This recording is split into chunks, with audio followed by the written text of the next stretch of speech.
Sean bienvenidos a las historias de Lilith. Bienvenidos, ¿cómo están todos? Espero que muy bien.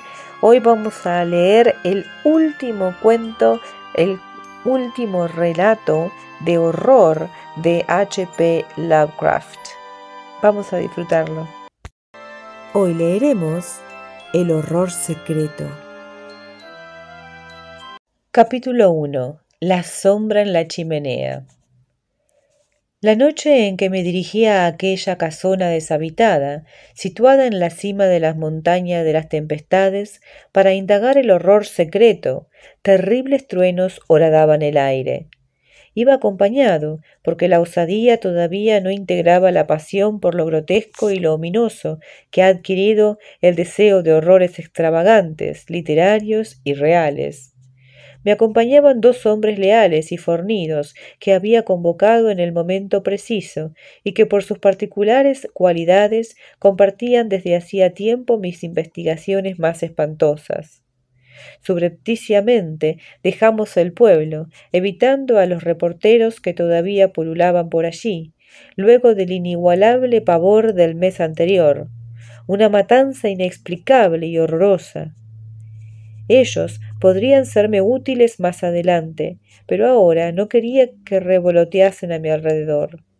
Si Dios me hubiese exhortado a convocarlos a mi investigación, no habría cargado solo aquel secreto tanto tiempo, temiendo que el mundo me considerase demente, o incluso él enloqueciese ante las diabólicas consecuencias del descubrimiento. Ahora que he resuelto contarlo para que mis continuos murmullos acerca de él no me transformen en un obsesivo, desearía no haber guardado el secreto jamás, porque únicamente yo conozco la naturaleza del horror que se ocultaba en aquella casona fantasmal y deshabitada. Transitamos a través de cientos de millas llenas de montes y bosques primitivos, hasta que nos topamos con una ladera arbolada. Siendo de noche y sin la habitual presencia de los reporteros, aquel lugar parecía más macabro, de modo que tuvimos la tentación de usar nuestros faroles de acetileno, aunque podían delatarnos. En medio de las tinieblas, aquel cuadro no parecía en nada favorable. Sospecho que de todas formas habría advertido su ominosidad, sin conocer el horror que allí se agazapaba. No había animales salvajes. Huyen cuando el peligro de muerte está rondando. Los árboles añosos, iluminados furtivamente por los rayos, parecían inusualmente voluminosos y contorsionados, y la flora restante se veía inusitadamente densa y ardorosa. Por otro lado, unos curiosos y diminutos montículos de tierra cubierta de yuyos y fulguritas se me presentaban como víboras y cráneos humanos desmesurados. Durante más de un siglo, el horror había estado escondido en las montañas de las tempestades. Esto lo supe cuando leí las notas de los periódicos sobre la desgracia que había volcado la atención del mundo hacia esa zona. Hablo de Catskill, región que la civilización holandesa conquistó y abandonó en otra época, dejando como huella de su paso algunas casonas en ruinas y un pueblo de hombres coloniales y degenerados que construyeron paupérrimas aldeas en las laderas. Esta región no era frecuentemente visitada por gente normal, hasta que se estableció la policía del estado. Pero aún así, la policía montaba solo para algunas que otras tardes.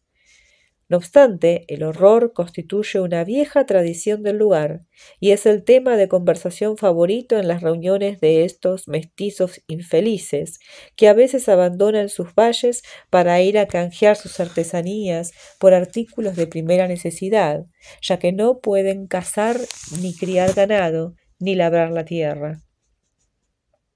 El horror secreto se escondía en la deshabitada y apartada casona martense, que coronaba la cima de aquella elevación gradual pero imponente que había recibido el nombre de montaña de las tempestades, por sufrir tormentas muy frecuentemente. Aquella vieja casona de piedra, circundada por árboles, había constituido durante un siglo el origen de relatos absurdos e incomparablemente macabros, que hablaban sobre una muerte ominosa, velada y cauta, que salía al exterior en el verano.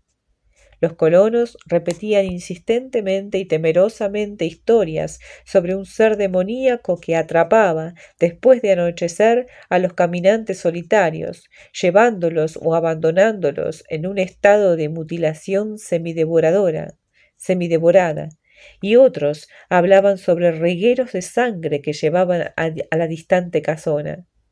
Algunos afirmaban que los truenos hacían emerger el horror secreto de su escondite, y otros que su voz era el trueno. Nadie daba crédito a esas supersticiones disímiles, que contenían descripciones irracionales sobre un demonio apenas entrevisto, excepto en esa región. No obstante, ningún labriego ni aldeano tenía dudas acerca de que la casona martense albergaba a esa criatura infernal.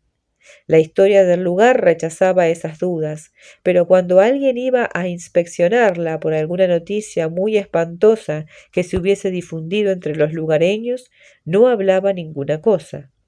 Las ancianas contaban extrañas fábulas sobre el demonio de Martense, fábulas que involucraban a la familia Martense, a su extravagante y hereditaria diferencia en los ojos, a su macabra y ancestral historia y al crimen que había acarreado su maldición. La repentina y contundente comprobación de aquellas fabulosas leyendas de los aldeanos, materializada en cierta tragedia, era lo que me había instado a llegar al lugar. Luego de una tormenta implacable, una noche de verano, la aldea se despertó con una huida confusa de colonos montañeses, que no pudo originarse por ninguna historia imaginaria. Aquella desagradable hueste de nativos contaba entre alaridos que había sido víctima de un horror inenarrable, y nadie lo dudó, porque aunque no lo habían visto, habían escuchado unos alaridos tan terribles en una de las aldeas que enseguida comprendieron que la muerte reptante rondaba por allí.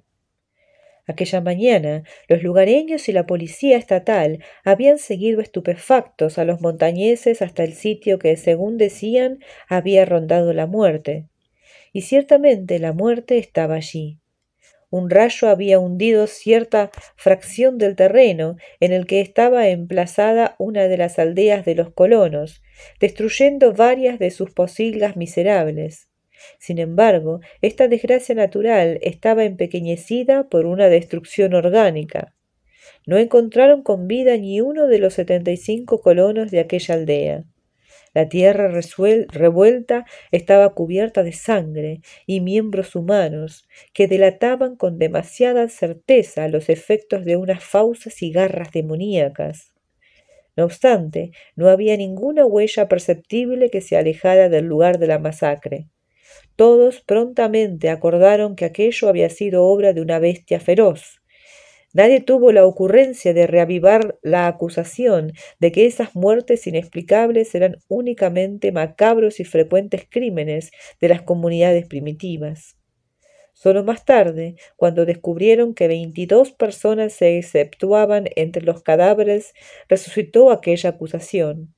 Pero de todas maneras resultaba extraño que 50 personas hubieran sido aniquiladas por la mitad de ese número.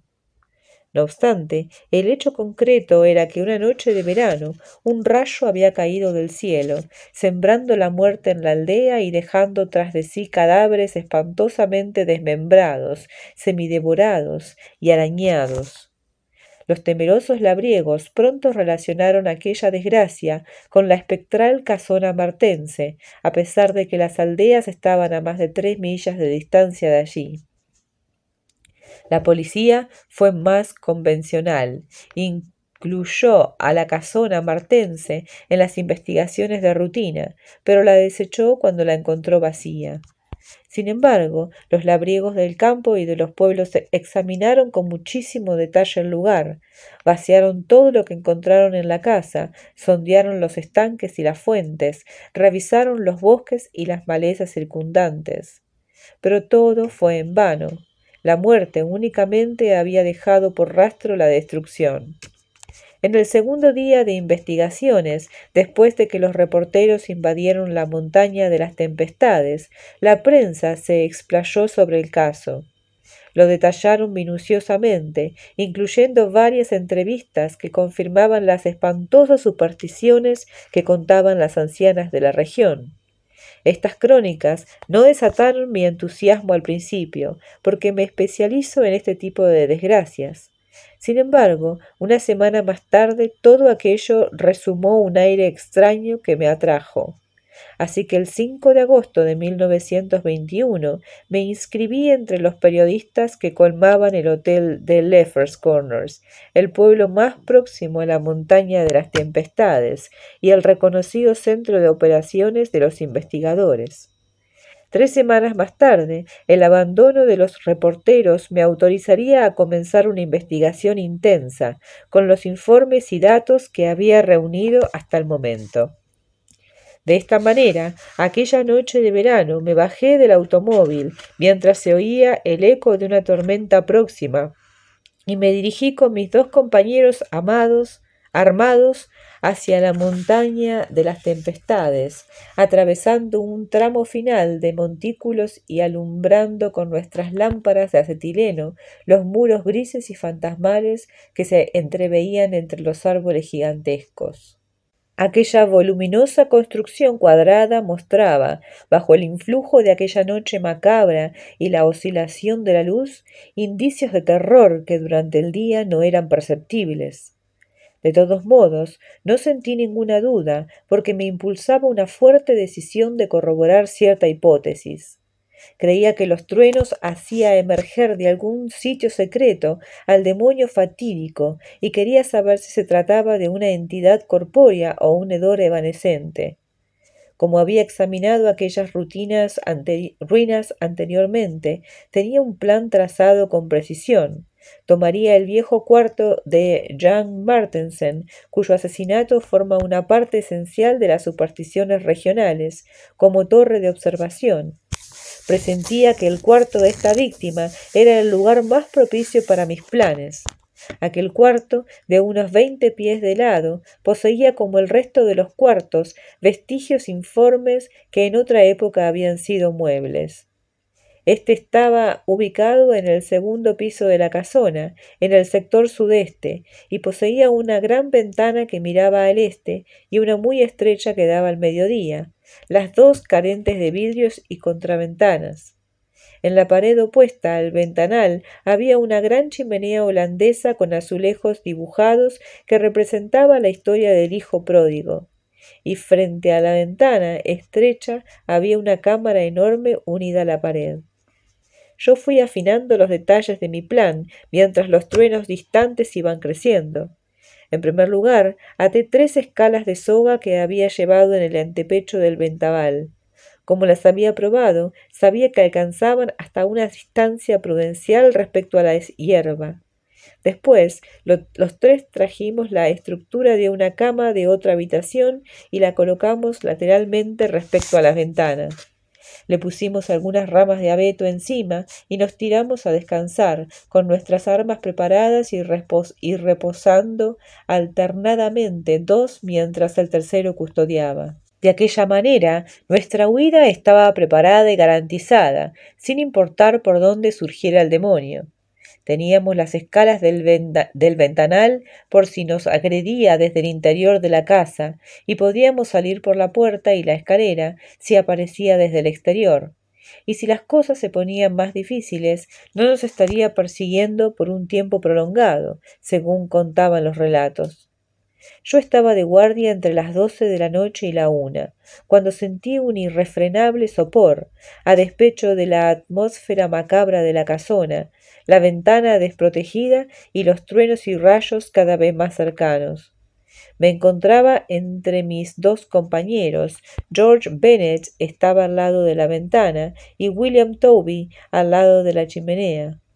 Presa del mismo sopor inusual que me había atrapado, Bennet se había dormido, de manera que designé a Toby para continuar la guardia, a pesar de que él también sentía sueño.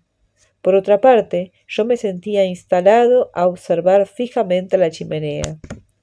La inminente tormenta debió influir en mis sueños, ya que en el corto tiempo que estuve dormido tuve visiones caóticas. En cierto momento casi me desperté, debido seguramente a que el hombre que tenía a mi lado había estirado el brazo sobre mi pecho. No estaba lo suficientemente lúcido para corroborar que Toby estuviera cumpliendo su rol de vigía, aunque aquello me inquietaba vívidamente. Jamás había sentido una sensación tan angustiante respecto de la presencia del mal. Luego debí quedarme dormido nuevamente, porque cuando la noche se hizo intolerable, atravesada por gritos y alaridos que extendían mis delirios previos, emergí de un apocalíptico infierno. En aquellos alaridos el terror humano más hondo y angustiante rasguñaba frenética e inesperadamente los umbrales de ébano del olvido. Cuando desperté, me hallé con una locura sangrienta y una ironía diabólica, mientras aquella fobia angustiante y nítida se apartaba cada vez más fulgurante hacia zonas inconcebibles. No había luz, pero por el vacío que advertí a mi lado, comprendí que Toby se había marchado, quién sabe a qué lugar. En cambio, sobre mi pecho todavía sentía el brazo del reposante de mi izquierda. Inmediatamente después sobrevino un relámpago que estremeció toda la montaña, iluminando los recodos más lóbregos de la ancestral arboleda y quebrando el más antiguo de los árboles torcidos. Con el resplandor diabólico del rayo, mi compañero se incorporó repentinamente, y entonces aquella curiosidad que emanaba de la ventana proyectó su sombra dramáticamente sobre la chimenea, de donde yo no podía apartar mis ojos. No entiendo cómo estoy vivo y estoy cuerdo todavía. No puedo entenderlo, porque la sombra que pude ver en la chimenea no era la de George Bennet ni de ningún otro ser humano, sino un insulto a lo normal proveniente de la más honda cavernosidad del infierno, un engendro impronunciable y deforme que mi mente no logró capturar completamente, que ni ninguna pluma podría narrar. Un momento después me hallaba solo, balbuceante y tembloroso en la casona maldita. George Bennet y William Toby habían desaparecido sin dejar ninguna huella, ni siquiera un vestigio de forcejeo. Jamás se supo nada de ellos.